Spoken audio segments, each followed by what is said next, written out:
Hey guys, tonight we re-diving into the real Wild West. Not the Hollywood version with its heroic cowboys and dramatic showdowns, but the gritty, dangerous reality where survival was never guaranteed. You might think you're tough enough to handle it, but trust me, there's a reason they called it wild. If you're enjoying these stories, I'd really appreciate a quick like or even a subscribe. It helps more than you know. I'm always curious where you all are listening from, so drop a comment with your location and what time it is there. I love seeing our little global community connect through these stories. Now dim the lights, maybe turn on a fan for that soft background hum, and let's ease into tonight's journey together. We're going to explore why you might not survive even a single day in the untamed American frontier. Congratulations, you've just woken up in the American Wild West of the 1870s. The good news? You're about to experience a legendary chapter of history firsthand. The bad news? Your chances of survival just drop dramatically. The first challenge hits you before you even open your eyes: the smell. Not the earthy, pleasant aroma of nature you might expect, but something far more pungent: the stench of unwashed bodies, animal droppings, and what might possibly be raw sewage hanging heavy in the air. You see, bathing wasn't exactly a priority in the Wild West. Most settlers considered a thorough wash a monthly luxury, and that's being generous. Some went entire winters without a proper bath. Water was precious out here, and using it to clean yourself seemed wasteful when you needed it for drinking and cooking. As you drag yourself from your bed, which is likely just a straw-filled mattress crawling with bedbugs, you realize how every muscle in your body aches. Life in the 1870s frontier involved constant physical labor from dawn until dusk. There were no weekends off, no vacations, and certainly no ergonomic considerations. Whether you were a farmer, miner, or ranch hand, your body was your primary tool, used until it broke down. You might think you work hard in your modern life, but frontier labor was something entirely different. Back-breaking work that left even the strongest people permanently hunched and arthritic by their 30s. Imagine spending 14 hours plowing fields, hauling water, chopping wood, or working deep underground in a mine shaft. No wonder the average lifespan was only about 35 years. Standing on the dusty floor, you notice the chill in the air. If it's winter, your cabin might be 20 degrees below freezing inside. If you had a fireplace, you'd have let it burn down overnight to save precious fuel. Good luck finding central heating or thermal underwear in this century. And if it's summer, well, get ready to sweat through every article of clothing you own. There was no escaping the elements in the Wild West. Speaking of clothing, forget comfort. Men typically owned maybe 2 sets of clothes: rough canvas or denim pants and cotton shirts that chafed against the skin. Women wore multiple layers regardless of the temperature: chemises, corsets, petticoats, and long dresses that dragged in the dirt. Everything was scratchy, ill-fitting, and rarely cleaned. Those fancy outfits you've seen in Western movies? Pure fiction for the average person. Your stomach growls, reminding you it's time for breakfast. Hope you like beans, biscuits, and coffee, possibly for every meal. The Wild West diet was monotonous and nutritionally deficient. Fresh fruits and vegetables were seasonal luxuries. Meat, when available, was often preserved with salt or smoke because refrigeration didn't exist. Scurvy, a disease caused by vitamin C deficiency that made your gums bleed and your teeth fall out, was common among settlers despite being easily preventable with modern knowledge. You might think the coffee would at least be good. Cowboys always seem to have a pot brewing in the movies. But what you're served barely resembles what you'd recognize as coffee. It's typically boiled to within an inch of its life, bitter beyond belief, and might include crushed eggshells or even salt to reduce the bitterness. Still, the caffeine helps, so you drink it without complaint. Before heading outside, you might want to check your shoes for scorpions or snakes that could have sought shelter during the night. It wasn't uncommon for frontier folks to shake out their boots each morning, a habit born from painful experience. One wrong move, and you could be facing a venomous bite miles from any medical help. Stepping outside your cabin, you're immediately aware of how exposed you are. The vast landscape of the American frontier is breathtaking, sure, but it's also unforgiving. Extreme weather could appear with little warning. Blizzards, tornadoes, flash floods, or drought could all mean death for the unprepared. The sky might be clear now, but that could change in minutes. If you've settled in a frontier town, you might think civilization offers some protection. In some ways, that's true. In other places, the dangers were simply different. Towns in the Wild West were hotbeds of disease. Without proper sewage systems or any understanding of germ theory, illnesses spread rapidly through entire communities. Cholera, typhoid, smallpox, diphtheria, and tuberculosis were constant threats. A single outbreak could wipe out half a town in a matter of weeks. Let's say you decide to visit one of these towns today. As you approach, you notice something strange. There's no organized layout like you'd expect in a modern city. Many Western towns grew haphazardly, with buildings constructed wherever it was convenient, often without planning or infrastructure. The streets aren't paved. Instead, they re-dirt tracks that transform into mud pits when it rains and choking dust bowls when it's dry. Then the smell hits you, again. This time, it's even worse. Horse manure is everywhere because horses are the primary form of transportation. There are no street cleaners or sanitation departments.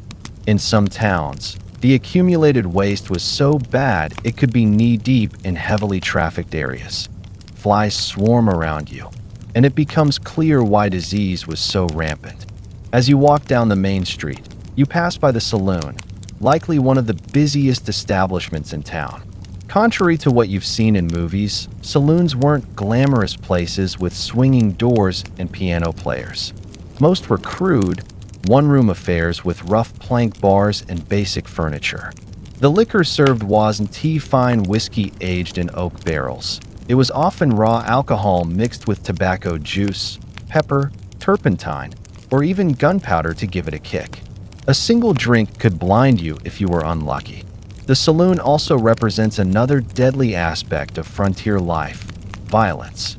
These establishments were frequent sites of deadly confrontations, not because of formal duels or staged shootouts, but because of drunken arguments that quickly escalated in a heavily armed society. The romanticized gunfights from Western movies were rare. Real violence was impulsive, messy, and usually over trivial matters. You'll also notice that almost everyone carries a weapon, but not necessarily for self-defense. While personal protection was a factor, weapons were primarily tools used for hunting, protection from wildlife, or even signaling. The constant threat from bears, wolves, cougars, and venomous snakes made traveling unarmed dangerous, especially between settlements. You might be surprised to learn that many frontier towns actually had strict gun control laws. Places like Dodge City, Kansas, and Tombstone, Arizona, required visitors to surrender their firearms when entering town limits. In fact, the famous gunfight at the OK Corral started because the Clanton gang refused to comply with Tombstone's weapons ordinance. Despite what Hollywood shows us, quick-draw duels in the middle of the street were exceedingly rare. Most shootings were ambushes or occurred during robberies. The skilled gunslinger facing off against an opponent at high noon? Mostly fiction. Real frontier violence was sudden, chaotic, and lacked any sense of honor or fairness. As you continue your walk, you pass the local doctor's office. Medical care in the 1870s frontier would horrify most people today. Many doctors had little or no formal training. Surgical procedures were performed without anesthesia, except maybe whiskey or morphine if you were lucky, and sterilization was virtually non-existent. Something as simple as an infected cut could lead to amputation or death. Common treatments included bloodletting, mercury compounds, arsenic, and other toxic substances that often did more harm than good.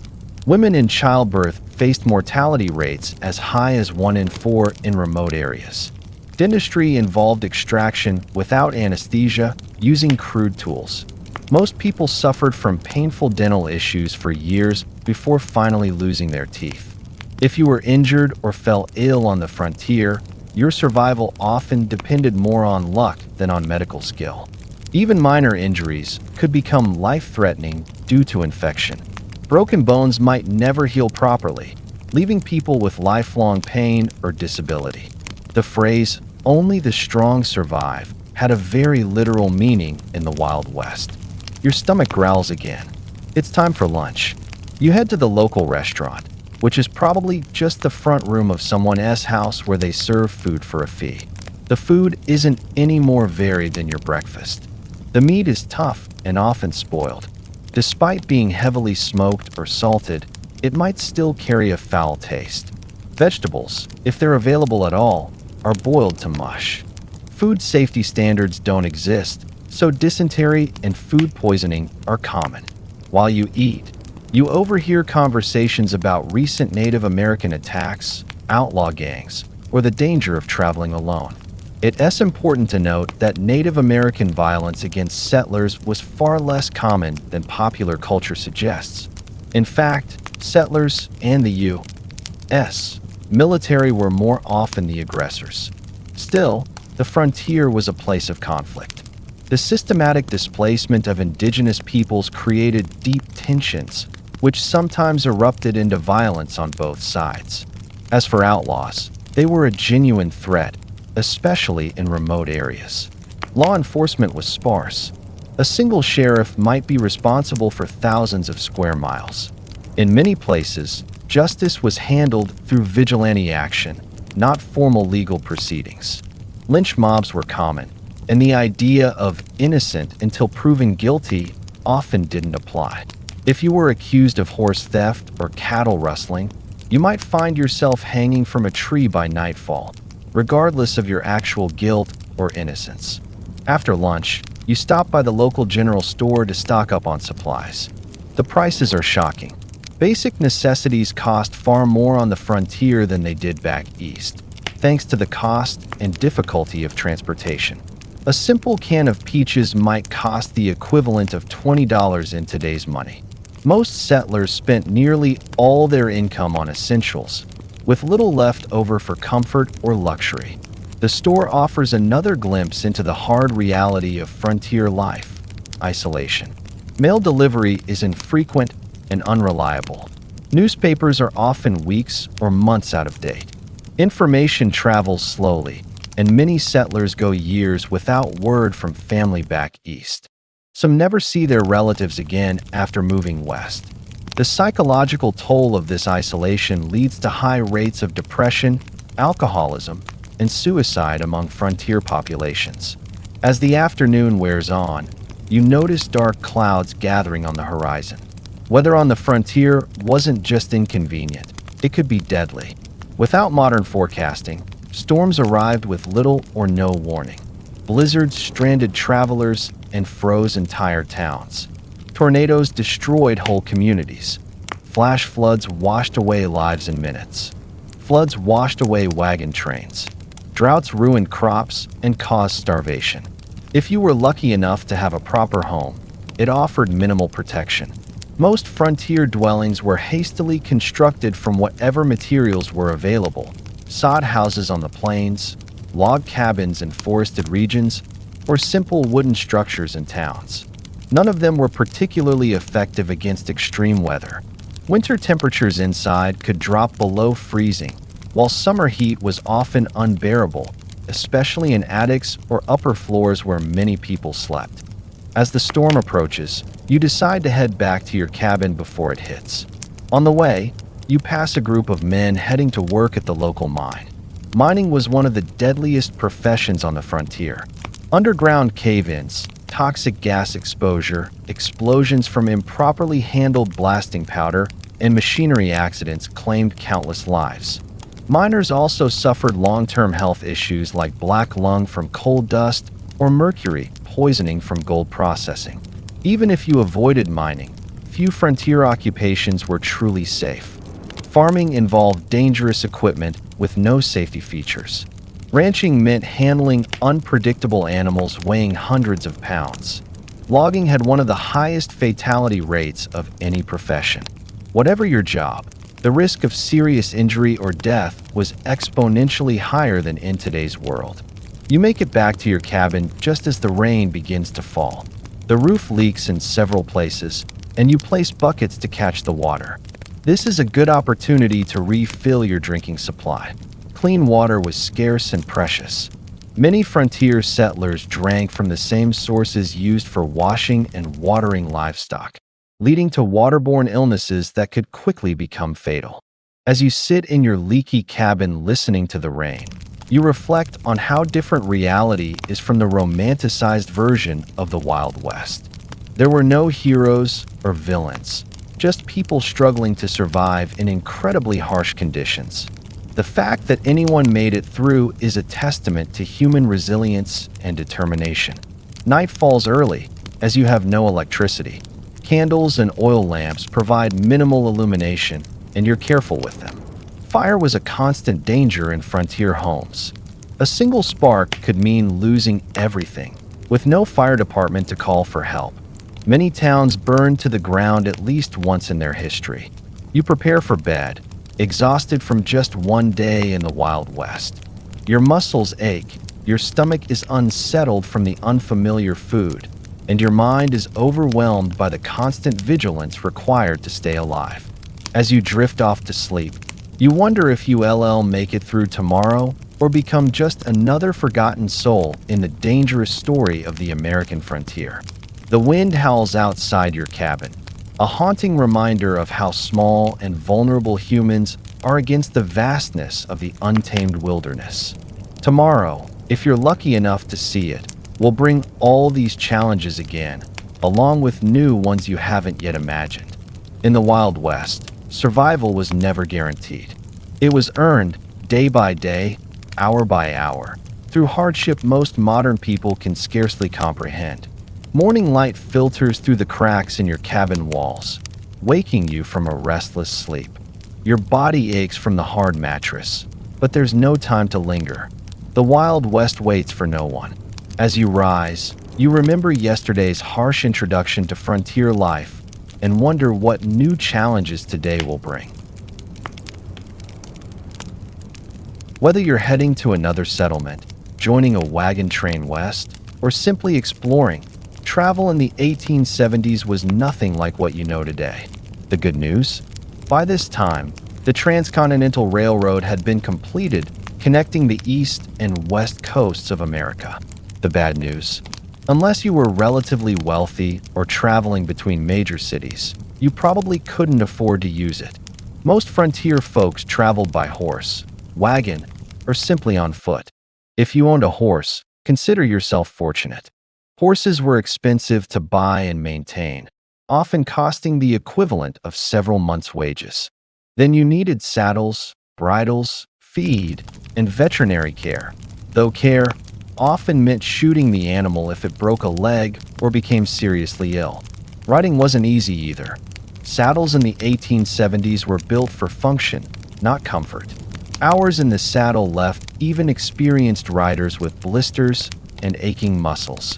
If your horse spooked at a snake or sudden noise, which happened frequently, you could easily be thrown, suffering broken bones or worse, miles from any help. If you couldn't afford a horse, you might travel by wagon. Forget the romantic image of cheerful pioneers rolling across golden prairies. Wagon travel was brutally uncomfortable. The wagons had no suspension systems, just wooden wheels. Every rock, rut, and hole in the trail jolted the passengers, causing a condition similar to seasickness. Roads, if they existed at all, were just dirt tracks carved out by previous travelers. After rain, they became muddy quagmires where wagons could sink axle deep. During dry spells, thick dust clouds choked the air and stung the eyes. Wagons often broke down, wheels cracked, axles snapped, and you'd be stuck for hours or days, far from any town. Let's say you joined a wagon train heading west on the Oregon Trail. This 2,000-mile journey was one of the most perilous undertakings of the 19th century. Of the 400,000 people who attempted it between the 1840s and 1860s, an estimated 1 in 10 didn't survive. It was sometimes called the nation's longest graveyard. Some historians estimate 10 to 15 people died for every mile of the trail. That's a grave every 350 feet. The trail was lined with makeshift crosses and stone markers, many of them unnamed, as families were forced to bury loved ones and move on. Disease was the #1 killer. Cholera, a bacterial infection spread through contaminated water, was particularly devastating. It caused severe diarrhea and vomiting that drained the body so quickly a person could be healthy at breakfast and dead by dinner. There was no effective treatment. Wagon trains sometimes lost dozens in a single outbreak. Other diseases like dysentery, typhoid, and mountain fever claimed countless lives. Children were especially vulnerable. Many families lost multiple children during the journey. Medical care was basic and mostly ineffective, often consisting of folk remedies that made things worse. Crossing rivers was another deadly challenge. Wagons weren't designed to float, but there were countless river crossings on the way west. Some had ferries or shallow fords, but often you had to float the wagon across, hoping it wouldn't capsize. Many didn't make it. The Platte, Columbia, and Snake Rivers claimed hundreds of lives during the migration period. Despite what movies suggest, attacks by Native Americans were relatively rare. In fact, many tribes helped migrants, offering food, supplies, guidance, and even aid with river crossings. Most violent deaths came from accidents, being crushed under wagon wheels, drowning, or being kicked by draft animals. Firearm accidents were also common. Most travelers carried weapons but had little experience using them. The psychological toll of the trail was immense. Families buried children, parents, and spouses, then had to continue traveling immediately. Grief was a luxury they couldn't afford. Each day's delay increased the risk of being caught in the mountains during winter. Constant stress, grief, and physical hardship led to mental breakdowns. Suicide was not uncommon. Even if you survived the journey, arriving in California or Oregon brought new challenges. Many families arrived penniless, malnourished, and sick, only to discover the promised land had its own brutal realities. Let's say you didn't travel that far. Even short trips between nearby towns could be dangerous. Outlaws targeted lone riders and small groups. Stagecoach robberies, though exaggerated in legend, happened frequently enough to be feared. Nature posed even greater threats. Flash floods could destroy trails. Summer heat in desert areas caused dehydration and heat stroke. Winter blizzards could trap and freeze travelers to death. The infamous Donner Party incident, where stranded migrants resorted to cannibalism, is a chilling reminder of how desperate things could become. Navigation was another struggle. There were few reliable maps. Travelers used landmarks, vague directions, or word of mouth from guides, who weren't always accurate. Getting lost in the wilderness, with no supplies or shelter, could be fatal. And finally, you notice something movies rarely show: the incredible diversity of the frontier. The Wild West wasn't just white settlers and cowboys. It was a crossroads of cultures, from freed African Americans to Mexican ranchers, Chinese railroad workers, and European immigrants. The real West was as complex and diverse as it was dangerous. Chinese immigrants worked as railroad builders, miners, and merchants. Mexican families had lived in the Southwest long before it became U.S. territory. Black cowboys made up as much as 25% of the workforce on some ranches. European immigrants from Germany, Ireland, Italy, and Scandinavia brought their cultures and traditions. And of course, dozens of distinct Native American nations had called these lands home for thousands of years before others arrived. This diversity, however, did not mean equality or harmony. Racial violence was a common feature of frontier life. Chinese railroad workers faced brutal discrimination and were often forced to take the most dangerous jobs for lower pay. Mexican landowners frequently saw their property seized through legal manipulation or outright theft after the Mexican-American War. Black Americans who moved west, hoping to escape Southern discrimination, often found frontier racism just as entrenched, though different in form. Despite their crucial contributions to ranching, mining, and building frontier communities, they were frequently excluded from economic opportunities and social acceptance. For Native Americans, the expansion of white settlement was catastrophic. The indigenous population of North America, once numbering around 15 million, had been reduced to fewer than 300,000 by 1900. Disease, warfare, forced relocation, and the deliberate destruction of food sources, particularly the buffalo, decimated numerous tribes and nations. U.S. government policies systematically pushed Native Americans from their traditional lands onto reservations, often in areas with poor soil and few resources. Treaties were regularly broken when valuable resources were discovered on those lands. Native children were taken from their families and placed in boarding schools designed to erase their cultural identity. These schools operated under the cruel philosophy of kill the Indian, save the man. The romanticized cowboys versus Indians narratives of later films grossly misrepresented the complex relationships between settlers and indigenous peoples. Many native nations initially tried to accommodate newcomers. Violence typically erupted after repeated treaty violations, land encroachment, or deliberate provocations. As you continue your journey, you ponder another group whose experience differed significantly from Hollywood depictions: women on the frontier. Far from being helpless damsels or schoolmarms, frontier women performed incredibly demanding physical labor while navigating restrictive social expectations.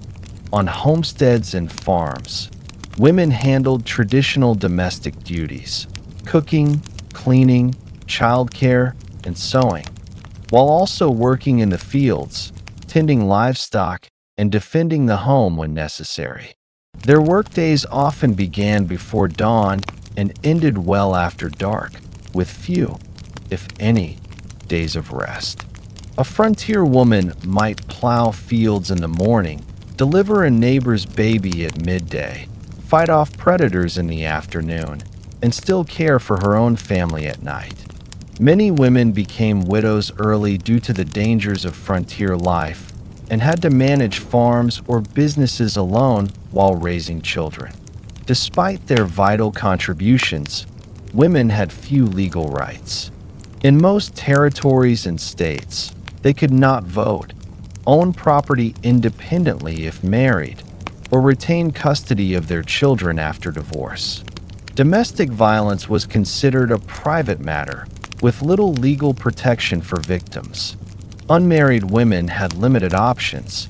Teaching was one of the few respectable professions, but female teachers were paid less than men and often required to resign upon marriage.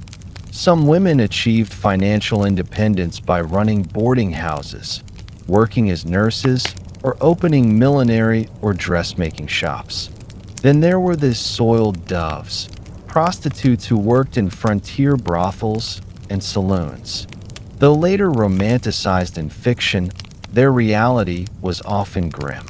Many entered the profession out of desperation after being widowed or abandoned. Abuse, addiction, and disease were common. Even successful women in this trade were shunned socially and found it nearly impossible to enter more respectable work. Still, some women found more freedom in the West than they might have back east. The shortage of women in frontier communities gave them more marriage options and sometimes better treatment. Some territories, like Wyoming and Utah, granted women the right to vote decades before the 19th Amendment, recognizing their role in building the frontier. As the day wears on and you continue traveling, you might wonder about law enforcement in this supposedly lawless land. The truth was complex and varied greatly depending on location. Larger towns and cities typically had organized law enforcement, but in rural areas, protection was minimal. County sheriffs were elected to maintain order over vast regions, sometimes spanning thousands of square miles. These sheriffs relied on deputizing citizens and forming posses during emergencies. Town marshals handled law enforcement within town limits, often with a few deputies. These jobs were dangerous, poorly paid, and sometimes attracted those more interested in power than justice. Federal marshals had broader jurisdiction, focusing on major crimes like counterfeiting or mail robbery. But they were few and far between. The legendary Lone U.S. Marshal cleaning up a lawless town? That was mostly fiction.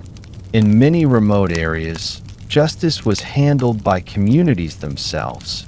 Vigilante groups often formed when formal law enforcement was absent. Sometimes they maintained order, but they could just as easily become tools for prejudice or mob violence. The idea of quick-draw gunfights? Mostly a Hollywood invention. Most violence was mundane, bar fights that turned deadly, land disputes, or domestic violence. Punishment was harsh. Hanging was the usual penalty for crimes like murder or even horse theft. Prisons existed, but they were brutal places with disease, violence, and poor living conditions. Many towns preferred executions to long-term imprisonment. As evening approaches, you search for shelter. If you're lucky, you find a town with a hotel or boarding house. But don't expect comfort. A typical room had a bug-infested bed, a washstand with a basin, and maybe a chair. The toilet? An outhouse out back, shared by all. Privacy was rare. Thin walls let you hear every sound from the next room. You might even share a bed with a stranger during busy seasons. Clean sheets were not guaranteed. Lodging could cost 25 cents to $1 per night, a hefty price for many. Travelers often chose to sleep in barns or under the stars to save money. If you're in a remote area, you camp for the night. That means gathering firewood, cooking with basic tools, and sleeping on the ground, exposed to the elements. Skilled scouts and native peoples knew how to camp safely. The average settler? Not so much. A poorly built fire could start a blaze that spread for miles. Too small, and you risked freezing. Campfire cooking required skill. Meals were often half raw and half burnt. As darkness falls, the unfamiliar sounds of the wilderness surround you. Coyotes howling, night birds calling, the wind through the trees. The stillness, so different from modern city noise, could trigger deep anxiety. People feared attacks at dawn, venomous creatures slipping into bedrolls, or predators stalking their camps. Even if no threat appeared, the mental strain of constant alertness wore travelers down. Diaries often mention exhaustion, not just from physical work, but from being constantly on guard. As you drift towards sleep, you reflect on how different the Wild West really was. Not a place of glamour or glory, but a landscape of hardship, violence, and unimaginable endurance. Every skill, from building fires to navigating without maps, was hard-earned, and every mistake could be fatal. The darkness deepens. Tomorrow brings new dangers. If you survive the night, maybe you'll reach your destination. Or maybe you'll become another unmarked grave along the trail. The Wild West forgave no weakness and offered no second chances. Every day survived was a victory. And as the new day dawns and you stretch your aching body, you realize that simply waking up is already a triumph. Today, perhaps you'll try your luck in one of the booming mining towns, where fortunes are supposedly made overnight. You've heard stories of the California gold rush, the Nevada silver strikes, and the Colorado mining booms. Tales of ordinary men finding nuggets the size of chicken eggs and becoming wealthy in an instant. But what those stories rarely mention are the brutal realities awaiting those who chase mineral dreams. Let's say you decide to try your hand at mining. First, you'd need to stake a claim, which means finding unclaimed land with potential mineral deposits. By the 1870s, this had become increasingly difficult as the richest areas had long been claimed. If you were lucky enough to find a promising spot, you'd have to register your claim at the nearest government office and pay fees, often substantial. Then the real work began, and it was some of the most grueling labor imaginable.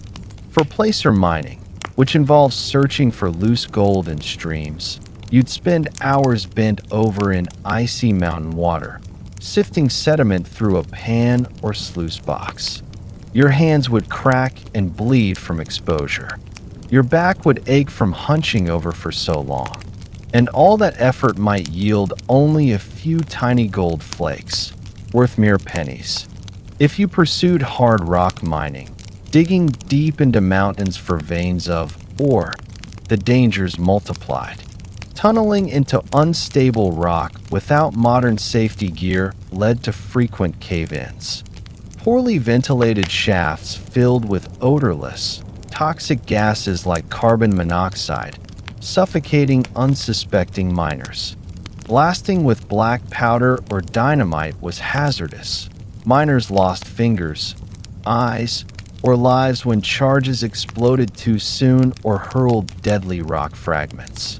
The constant percussion of blasting often led to permanent hearing loss. And even if you escaped immediate disaster, the long-term health consequences were dire. Inhaling rock dust caused silicosis, a lung disease that slowly suffocated its victims. Mercury used in gold processing led to tremors and mental deterioration. Those mining copper or lead absorbed toxic metals that triggered chronic illness and early death. The mining industry in the 1870s had almost no safety regulations. Profit was prioritized over people. Injuries were routine. Medical care was minimal. A serious injury meant the end of a miner's livelihood without disability benefits or workers' compensation. And for all these risks, what was the reward? Despite the romantic myth of the lucky prospector, most miners barely earned enough to survive. By the 1870s, large mining companies had taken over. Workers labored for $2 to $3 a day on 10 to 12-hour shifts. Meanwhile, storekeepers, saloon owners, and prostitutes often made far more money than the miners themselves. Mining towns reflected these harsh realities. They were rowdy, male-dominated places with few women or families. Alcohol flowed freely. The average resident consumed far more liquor than a modern American. Violence was frequent. Fights, stabbings, and shootings were common. Sanitation was abysmal. Human waste and trash piled up in the streets. Diseases like typhoid, cholera, and dysentery spread quickly. The smell in summer months was overwhelming. Flies swarmed between waste and food, helping illnesses travel from one miner to another. Even if you struck gold, cashing it in wasn't simple. Many mining towns had no banks.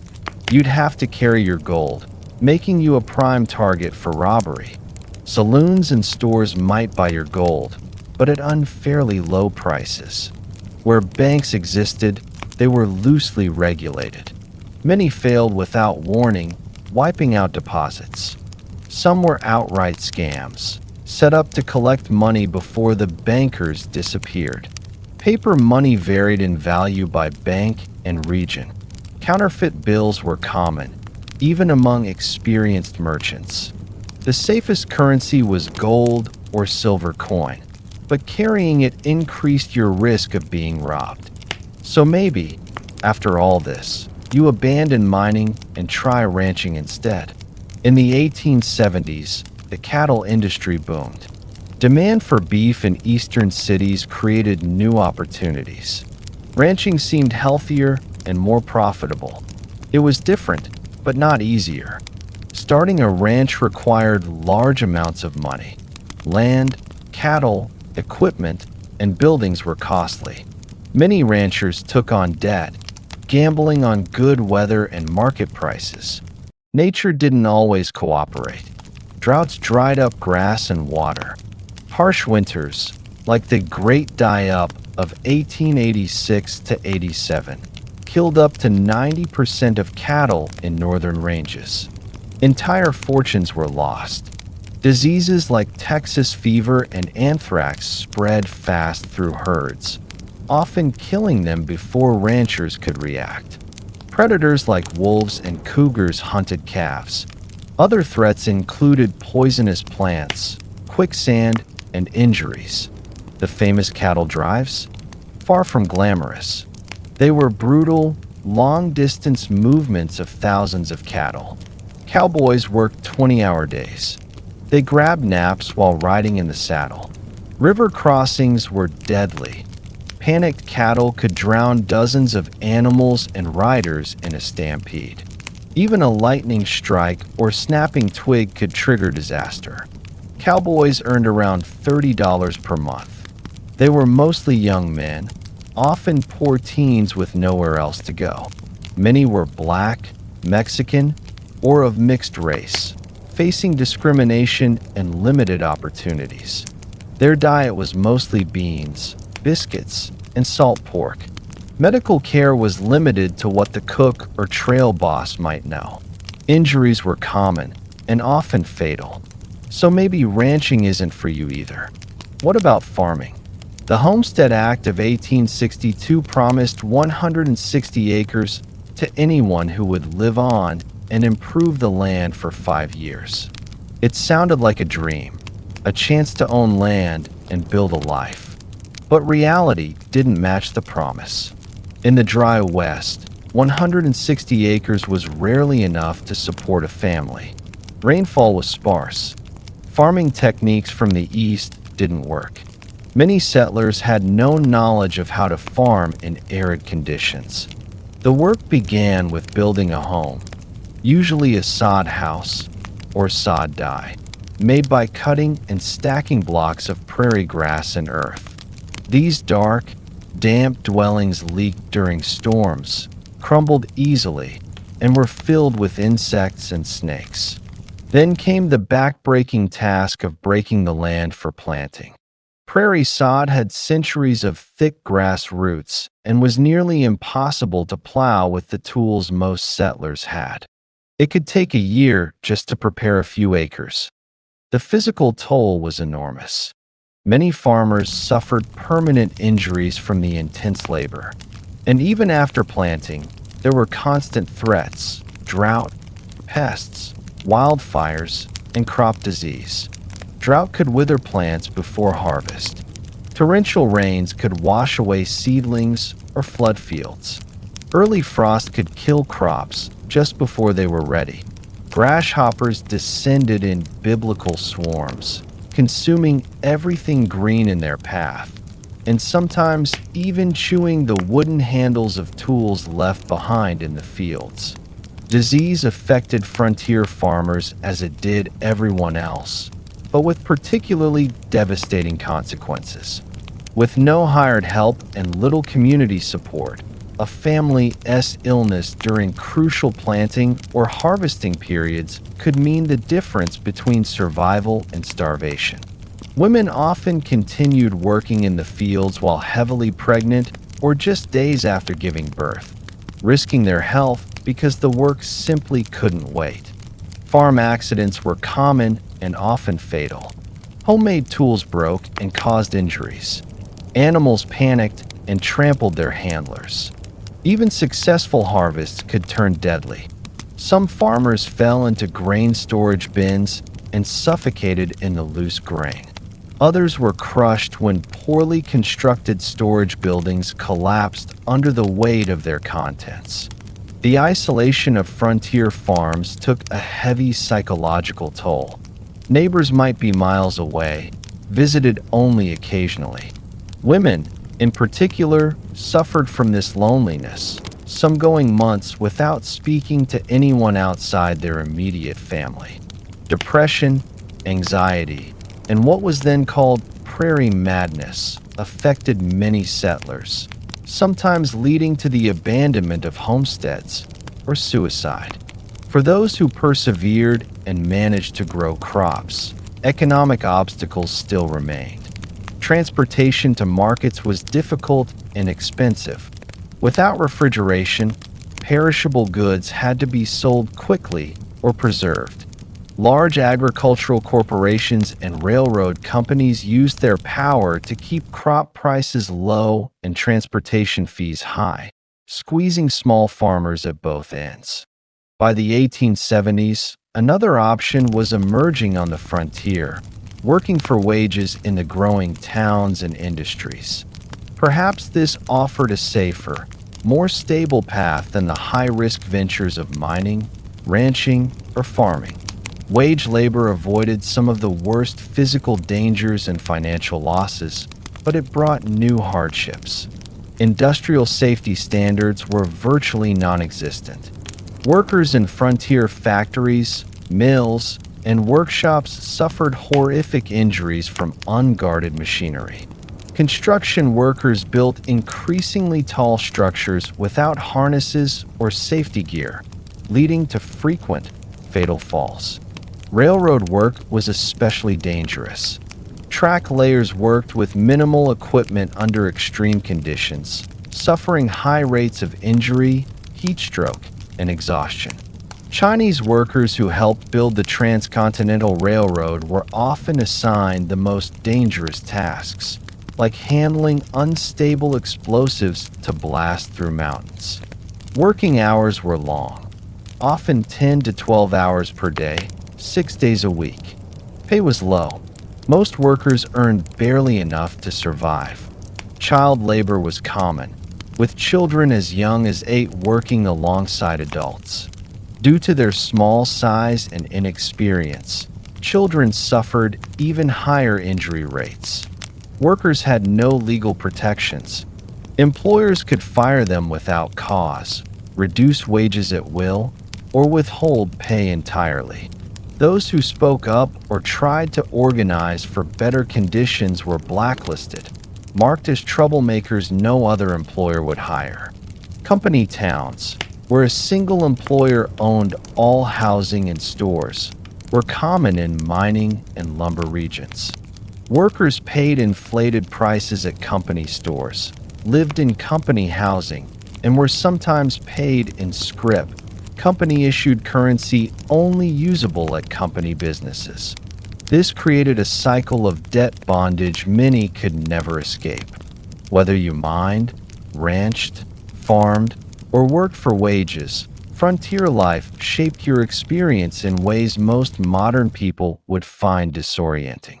One of the most striking differences was how time was perceived, not in carefully measured minutes and hours, but governed by daylight, seasons, and natural rhythms. Without electric lighting, people rose at dawn and slept shortly after sunset. Their waking hours expanded and contracted with the seasons. Work wasn't divided into shifts, but by the task. Fields needed plowing, cattle needed moving, or needed hauling. During harvest or roundup, work might stretch from first light to deep into the night for weeks on end. In winter, many had periods of relative rest when the land lay dormant. The modern concept of punctuality had limited relevance. With few clocks, people operated on approximate schedules. Morning or after supper was specific enough. Entertainment and leisure were equally different. After exhausting workdays, few had energy for anything complex. Evenings were spent in simple conversation, storytelling, or card games. Music was treasured when someone could play the fiddle, harmonica, or guitar, especially during community dances. Books and newspapers were rare. A single book might be shared by neighbors and read until the pages wore out. Newspapers, when available, were read cover to cover, including advertisements for any news of the wider world. Organized sports were simple.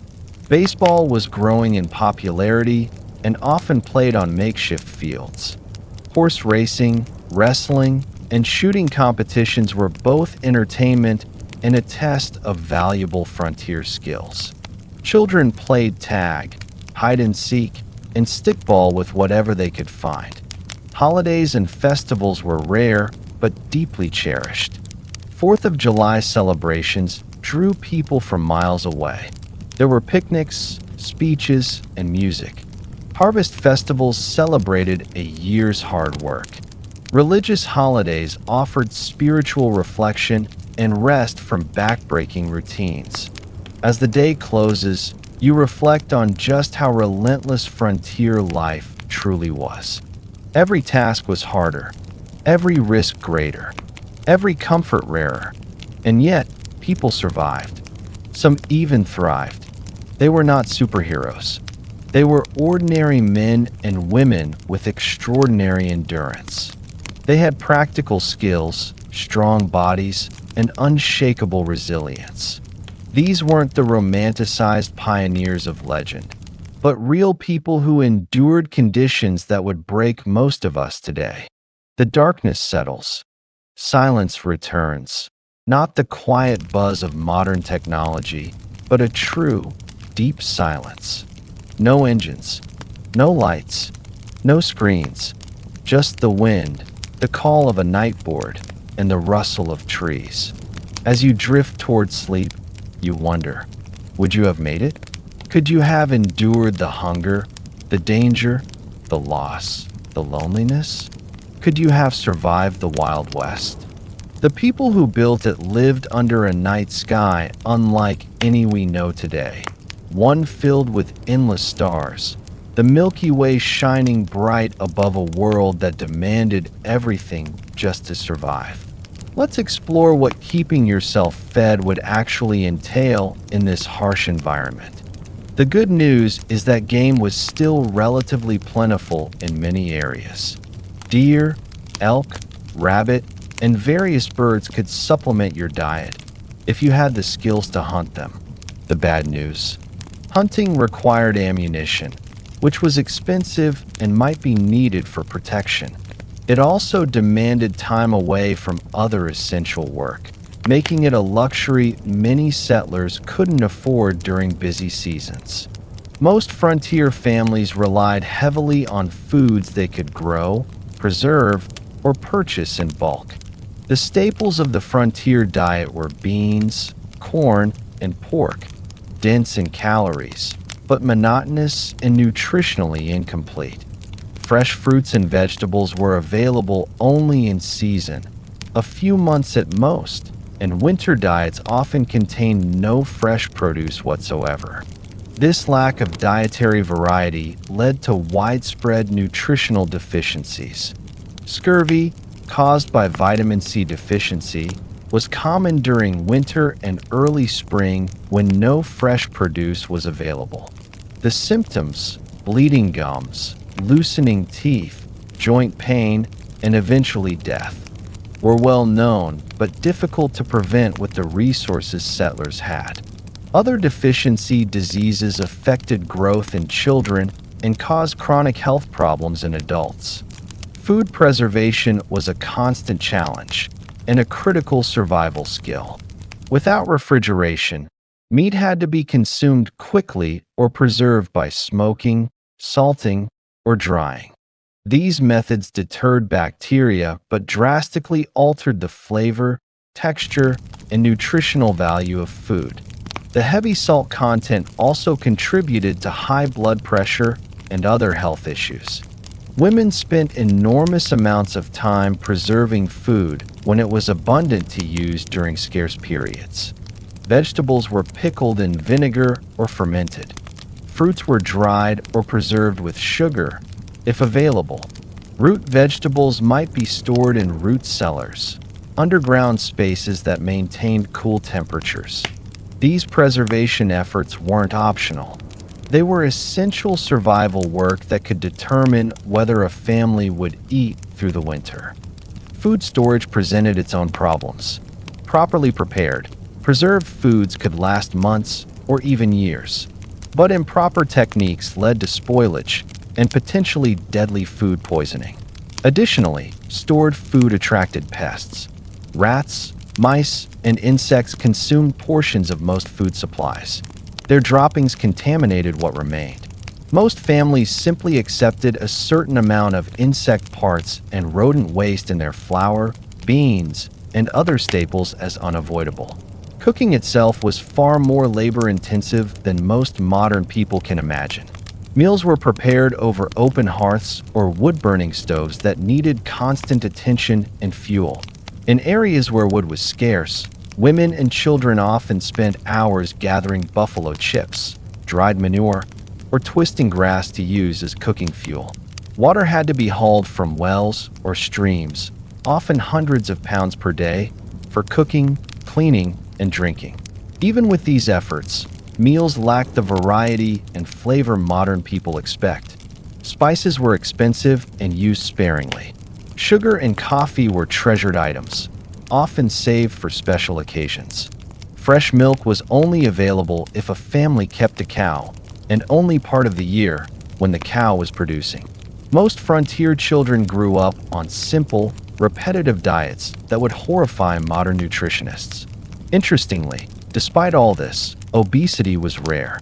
The combination of limited food, low sugar consumption, and constant physical labor kept most people lean. But this leanness wasn't necessarily healthy.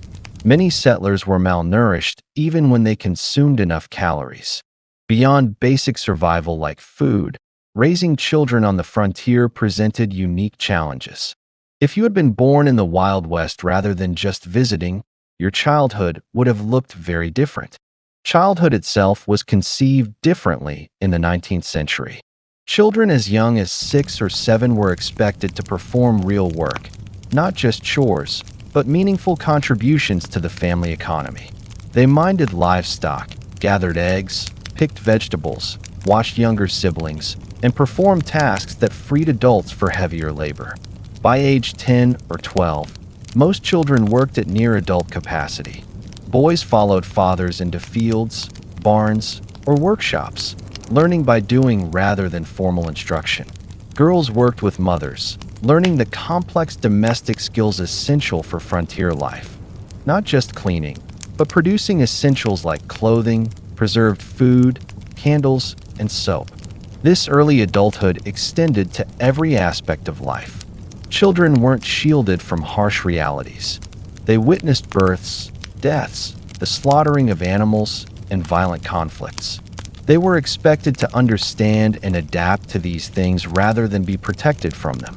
Education, as we understand it today, was inconsistent at best. In more established towns, schools might operate a few months a year, typically in winter when agricultural work was light.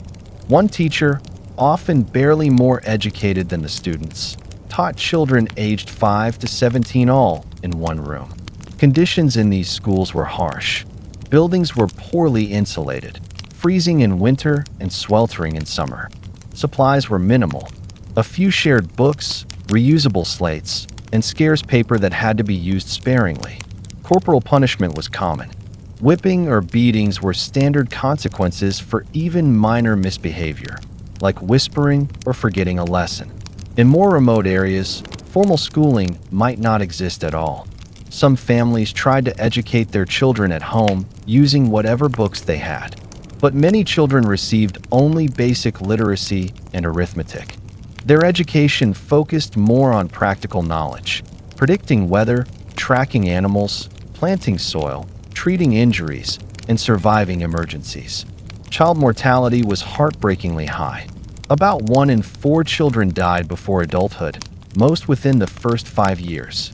Diseases like measles, diphtheria, scarlet fever, and whooping cough were common and often fatal. Others were left permanently disabled. Accidents also claimed many lives. Safety wasn't a widespread concept in an age where survival required risk. The emotional toll of this was enormous, though hard for modern minds to fully grasp. Parents expected to lose children. Children expected to lose siblings. It was common to give a newborn the same name as a deceased sibling, a practice that might seem strange today, but reflected the constant presence of death in daily life. Perhaps nothing reveals the difference between frontier life and modern life more clearly than medicine. If you became sick or injured in the 1870s West, your experience would be nothing like modern healthcare. For starters, there probably wasn't a doctor nearby. Many communities had none. Those that did often relied on practitioners with minimal training, perhaps a short apprenticeship or a few months at a medical school. Their knowledge was based on outdated theories like humoral balance, which had more in common with medieval ideas than science. Without doctors, most health problems were treated at home using folk remedies and cultural traditions. These were usually passed down through generations. Some were helpful, herbal treatments with genuine benefits, but others were ineffective or even dangerous. Common treatments included bloodletting, purging, and applying poultices made of questionable substances. Laudanum, an opium tincture, was widely used to relieve pain, but led to addiction in many. Mercury was prescribed for various conditions, despite being toxic. Even when a remedy might help, impure medications often made things worse. There were no regulations, no testing.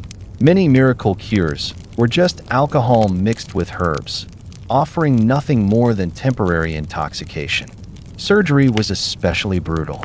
Anesthesia, if available, was limited to alcohol, whiskey, or opium. Most operations were performed with patients fully awake. Sterilization was inconsistent or entirely absent, making infection after surgery almost inevitable. Amputation was the go-to treatment for serious injuries, often done with tools that were wiped off but never truly clean. Childbirth may have been the most harrowing medical experience of all. Women typically gave birth at home, attended by a midwife if one was available, or female relatives if not. Without prenatal care, many complications weren't identified until labor was already underway. Breech births, hemorrhage, and other emergencies that modern medicine handles routinely often resulted in the death of mother, child, or both. Maternal mortality rates on the frontier were approximately 1 death per 100 births, more than 100 times higher than in developed countries today. Many women approached each pregnancy knowing it might be their last experience in life. Men's diaries and letters from the period frequently mention the heartbreaking reality of raising children alone after losing wives in childbirth. The combined impact of inadequate nutrition, constant physical strain, minimal preventive care, and primitive treatment options meant that frontier populations experienced health outcomes more similar to developing nations today than to modern America. Life expectancy at birth was under 40 years, with those surviving childhood likely to suffer chronic health problems by their 50s, if they lived that long. Beyond these material hardships, frontier life imposed a form of isolation and disconnection that modern people, accustomed to instant global communication, would find almost unbearable. This isolation shaped frontier psychology and culture in profound ways. Communication with distant family or friends occurred at the speed of physical transportation. Letters took weeks or months to reach recipients, if they arrived at all. News traveled slowly and unreliably, often distorted through retelling. Major events might not become known in remote areas until months after they occurred. This information vacuum contributed to a highly localized worldview, where distant events seemed abstract and irrelevant compared to immediate community concerns. The isolation was particularly difficult for those accustomed to more settled environments. Women who had grown up with close female friendships and family networks often found themselves alone for days or weeks while husbands traveled for supplies or work. Their diaries frequently mention crippling loneliness and the psychological strain of having no adult conversation for extended periods. This isolation sometimes led to what contemporary accounts called prairie madness, severe depression, anxiety, and occasionally psychosis triggered by the combination of isolation, constant work, and environmental hardship. Some affected individuals became violent toward family members or committed suicide. Others simply abandoned their homesteads and returned east, unable to endure the psychological pressure of frontier life. Even in established communities, social connections were limited by practical constraints. Visiting neighbors might require traveling several miles each way, a significant undertaking when time was precious and transportation limited to walking or horseback. Formal social gatherings were infrequent, typically centered around church services, seasonal celebrations, or community work events like barn raisings or harvest festivals. Churches played a crucial role in frontier communities beyond their spiritual function. They served as social hubs, educational centers, and mutual aid societies. Even those with limited religious conviction often participated in church activities for the community connection they provided. Religious leaders, ministers, priests, or lay preachers frequently took on roles far beyond spiritual guidance. They served as teachers, dispute mediators, and community organizers. The establishment of community institutions marked important milestones in frontier development. Building a school, church, or meeting hall represented a commitment to permanent settlement rather than temporary exploitation. These institutions helped transform mining camps or trading posts into towns with collective identities and shared futures. The creation of local governments, rudimentary as they often were, similarly marked transitions from frontier chaos to established community life. Frontier communities also developed distinctive forms of mutual aid and collective action necessary for survival in harsh conditions. Barn raisings and house raisings allowed families to complete large construction projects impossible for individual households. Harvest teams moved from farm to farm, ensuring crops were gathered before weather could destroy them. Spontaneous search parties formed when children went missing. These cooperative traditions reflected the practical reality that no individual or family could survive the frontier entirely through self-reliance. This community interdependence existed alongside the individualism that would later become mythologized in frontier narratives. Both elements were necessary responses to frontier conditions: self-reliance for daily survival, community cooperation for challenges beyond individual capacity. The tension between these values shaped frontier culture and continues to influence American attitudes toward government, community, and individual responsibility. As another day in the Wild West draws to a close, you find yourself contemplating the mental and emotional resilience required to endure such conditions year after year. The people who populated the American frontier weren't superhuman. They suffered, struggled, and sometimes broke under the relentless pressure of their environment. But many adapted and persevered, developing skills and perspectives that allowed them to find meaning and even joy amid hardship. The darkness settles around you once more, bringing with it the profound silence of the pre-industrial night. The day's experiences have given you a glimpse into a world both familiar and utterly alien. A world where survival required constant vigilance, where comfort was rare and luxury almost non-existent, where death was an everyday companion rather than a distant stranger.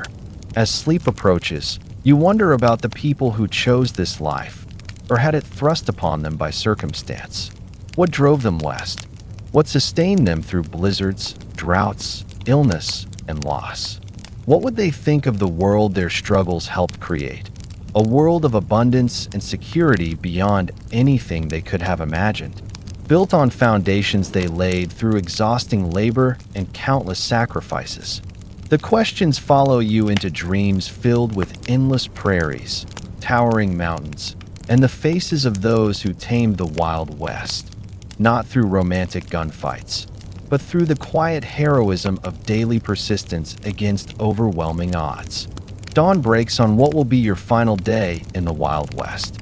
As the golden light spills across the landscape, you take a moment to appreciate the raw beauty that drew so many westward. Despite the dangers and hardships, the frontier was a place of stunning natural grandeur.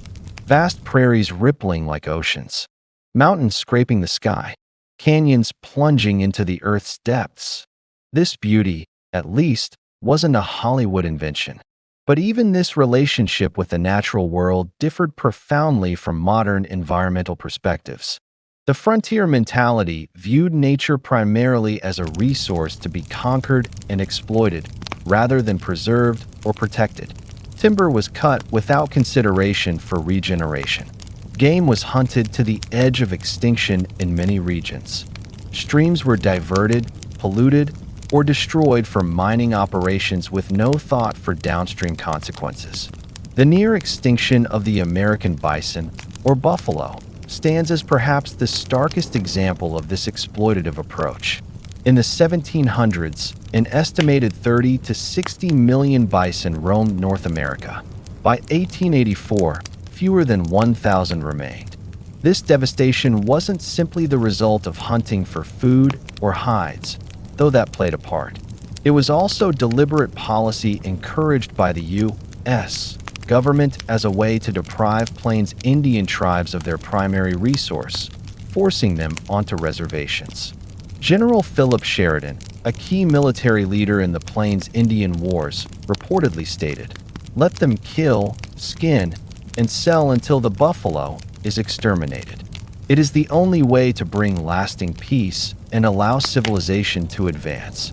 Whether or not he spoke those exact words, they accurately reflect the policies of the time. The destruction of the buffalo herds was environmental warfare, designed to break indigenous resistance by eliminating their way of life. For Native American nations across the West, the expansion of white settlement represented an apocalypse, not just physical displacement, but the collapse of economic systems, spiritual practices, and cultural identities tied to specific landscapes and resources. While early interactions sometimes involved trade and cooperation, by the 1870s, most indigenous groups faced stark choices: confinement on reservations, continued resistance against overwhelming odds, or cultural assimilation. The reservation system itself represented a form of cultural genocide. Native children were forcibly removed from their families and sent to boarding schools designed to, as Captain Richard H. Pratt put it, "kill the Indian and save the man." Their hair was cut short. They were forbidden from speaking their languages, practicing their religions, or maintaining their cultural identities. The intergenerational trauma from these policies continues to affect Native communities today. Armed resistance against American expansion almost invariably ended in defeat, though some groups maintained independence longer than others. The Battle of Little Bighorn in 1876, where combined Lakota, Northern Cheyenne, and Arapaho forces defeated Lieutenant Colonel George Armstrong Custer's 7th Cavalry, represented one of the last major indigenous victories. The military campaigns that followed were increasingly brutal, marked by attacks on villages and the killing of women and children. The tragedy of this cultural collision was deepened by the fact that many Native nations had sophisticated agricultural systems, complex governance structures, and rich traditions that could have contributed valuable knowledge to settler society. Fundamental misunderstandings plagued treaty negotiations. Many Native groups couldn't conceive of owning land, any more than one could own the air or the stars. This made territorial agreements fundamentally flawed from the start. Cultural conflicts extended far beyond Native and white relations. The West was extraordinarily diverse. People from around the world brought with them different languages, religions, customs, and approaches to frontier life. This diversity introduced valuable skills and perspectives, but also led to frequent tension, especially in resource-scarce, infrastructure-poor regions. Chinese immigrants played crucial roles in building the Transcontinental Railroad and developing mining operations, but faced severe discrimination. The Chinese Exclusion Act of 1882, America's first major immigration restriction based on nationality, grew from anti-Chinese sentiment that had been festering for decades in Western territories. Chinese minors were often driven from productive claims by violence or unfair taxation. Chinese communities in frontier towns frequently faced riots and expulsions when economic conditions worsened. Mexican Americans, many of whom became U.S. citizens through territorial acquisition, not immigration, also faced displacement and discrimination. Despite treaty guarantees after the Mexican-American War, many Mexican landowners saw their holdings stripped through legal manipulation or outright fraud. Traditional Spanish water systems that had served arid regions for generations were replaced by English common law systems that were poorly suited to the environment. Even European immigrants found that their national and religious identities mattered on the frontier. Irish Catholics, German Lutherans, Scandinavian Protestants, and Eastern European Jews often formed separate communities, maintaining customs from their homelands.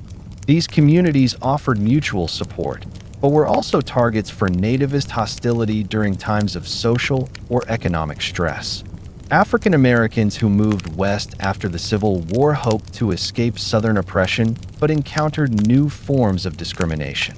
Black cowboys, who made up about 25% of some cattle crews, rarely received recognition in contemporary accounts or in Western mythology. Black homesteaders established frontier communities in various regions, but often faced organized resistance from white neighbors and unequal enforcement of homestead laws. All these diverse groups, with their distinct values, expectations, and customs, created frontier communities far more complex and tension-filled than the romantic depictions of later American folklore. The melting pot metaphor, so often used in American mythology, obscured the truth. Cultural distinctions persisted. Power imbalances shaped which cultures were preserved and which were suppressed. As the day progresses, you find yourself in a frontier town undergoing rapid transformation, a pattern happening across the West during the 1870s and 1880s. The early frontier, dominated by prospectors, independent farmers, and small-scale ventures, was giving way to large corporate development. The arrival of railroads catalyzed this shift. The Transcontinental Railroad, completed in 1869, reduced travel time between east and west from months to days. Branch lines soon reached isolated areas, linking them to national markets and supply chains. This transportation revolution allowed large-scale extraction of Western resources and flooded rural markets with mass-produced Eastern goods. But while this accelerated economic integration, it also hurt small producers. Independent miners couldn't compete with well-funded mining corporations that used industrial equipment and had access to capital. Family farms struggled against agricultural enterprises operating on vast acreage. Small ranchers found themselves squeezed by cattle companies with investor backing and political connections. Corporate interests increasingly dominated not just economic structures, but political ones as well. Railroad companies, mining conglomerates, timber interests, and large landholders wielded enormous influence over territorial and early state governments. Water rights, mineral claims, grazing access, and timber concessions were typically allocated to those with money and political pull, rarely to small operators or community-centered initiatives. This transition from wild frontier to integrated region wasn't just economic, it was deeply cultural. The once rough mining camps and cattle towns gradually acquired institutions that signaled permanence and civilization. Banks, schools, churches, newspapers, theaters, and fraternal organizations. Streets were surveyed and occasionally paved. Wooden buildings gave way to brick and stone. Local governments passed ordinances that began to regulate behavior once left to personal discretion. For some, these changes brought security and opportunity. But for others, particularly those drawn westward to escape regulation and control. This marked the taming of the very wildness they cherished. Some simply kept moving, chasing new frontiers. Others struggled to adapt to increasing regulation, competition, and social conformity. The 1890 census declared the end of the American frontier. But this mythological end sparked psychological and cultural challenges for many whose identities were forged by frontier life. One key transformation during this era was the decline of frontier violence and the rise of law enforcement. The gunfighters, outlaws, and vigilantes who would later fill Western legends mostly existed in a short window of transition, when formal law and order were still establishing themselves. By the 1880s and 1890s, professional police forces and court systems had largely replaced vigilante justice in established towns, though remote areas still witnessed occasional frontier-style conflict. Figures like Wild Bill Hickok, Wyatt Earp, Billy the Kid, and Jesse James operated in this murky in-between space, alternating between lawman and outlaw, gambler and gunfighter, depending on the times. Their later mythologization glossed over the reality. Hickok accidentally shot bystanders in gunfights. Earp ran brothels and enforced law only when it suited him. Jesse James, celebrated as a folk hero, was a Confederate guerrilla whose robberies left behind innocent casualties. As evening falls on your final day in the Wild West, you reflect on the massive gap between frontier reality and the mythology that replaced it. Why did Americans, then the world, become captivated by romanticized stories of this brutal period? Part of the answer lies in timing. Frontier mythology surged just as the real frontier was fading. Buffalo Bill Cody's Wild West shows began in the 1880s, reenacting stagecoach robberies and Indian battles for Eastern audiences, even as railroads, telegraphs, and formal governance absorbed the West into modern America. These performances were never about accuracy. They were emotional theater, catering to the East's appetite for adventure, conquest, and heroism. Dime novels amplified the fantasy. Written by authors far from the frontier, they churned out formulaic tales of righteous lawmen, savage Indians, noble settlers, and evil villains. These stories painted the West as a proving ground for American virtues, self-reliance, bravery, and individualism. Hollywood took this further, refining the myth into iconic images: lone cowboys, brave sheriffs, fast-drawing gunslingers, and hostile natives. These films weren't just entertainment, they helped shape American identity. At times of social upheaval, these Western myths offered reassurance. They suggested America's character had been forged in rugged frontiers, making it morally strong, exceptional, and destined to lead. Expansion was portrayed as inevitable and righteous, civilization triumphing over savagery. What these myths obscured was the truth. The genocide of indigenous peoples, the exploitation of immigrant labor, the destruction of ecosystems, the domination of government by powerful corporate interests, and the often brutal, unequal realities of life for ordinary settlers. The real West wasn't a place of simple moral stories. It was a landscape of contradictions, cooperation and conflict, courage and cruelty, progress and loss. As night settles in once more, you think about what it truly meant to survive in the Wild West.